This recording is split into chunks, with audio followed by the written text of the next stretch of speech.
ក្រសួងរៀបចំដែនដីចាប់ផ្ដើមចែកបានកម្មសិទ្ធិជូនអតិថិជនបុរីលេងណាវត្រាដំណាក់កាលទី3ចំនួន2463បានក្រសួងរៀបចំដែនដីនគររូបនីយកម្មនិងសំណង់បានបើកពិធីប្រគល់បានកម្មសិទ្ធិដល់អតិថិជនបុរីលេងណាវត្រាគម្រោងផ្លូវជាតិលេខ 6A និងជ្រាមរយដំណាក់កាលទី3ចំនួន2463បាននៅព្រឹកថ្ងៃទី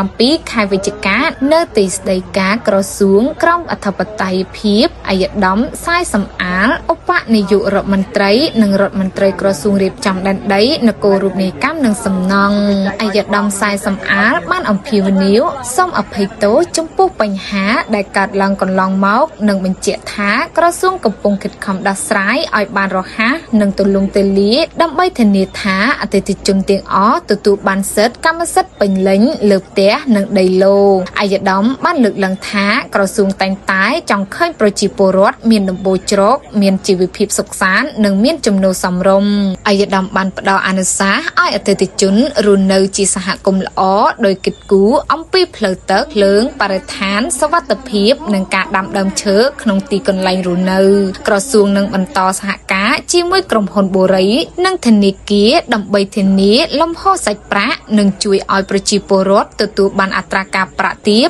សម្រាប់ការបង់ថ្លៃផ្ទះនិងដីឡូការចែកបានកម្មសិទ្ធិនិងនីតិវិធីចុះបញ្ជីផ្ទេរត្រូវអនុវត្តរយៈពេល3ថ្ងៃពីថ្ងៃទី27ដល់29ខែវិច្ឆិកាឆ្នាំ2025នៅក្រសួងរៀបចំដែនដីសម្រាប់អតិថិជនក្នុងតំបន់ជ្រាមរយនិងអន្លង់ស្លែងស្រុកមុខកំបូលខេត្តកណ្ដាលក្នុងដំណាក់កាលទី3នេះអតិថិជនដែលបង់ប្រាក់គ្រប់ 100% អាចដាក់ពាក្យស្នើសុំផ្ទេរកម្មសិទ្ធិក្នុងក្របខ័ណ្ឌច្បាប់ដោយភ្ជាប់កិច្ចសន្យាលក់ទិញវិក័យប័ណ្ណបង់ប្រាក់ឬឯកសារភស្តុតាងបង់ប្រាក់និងឯកសារពាក់ព័ន្ធផ្សេងៗតាមតម្រូវការ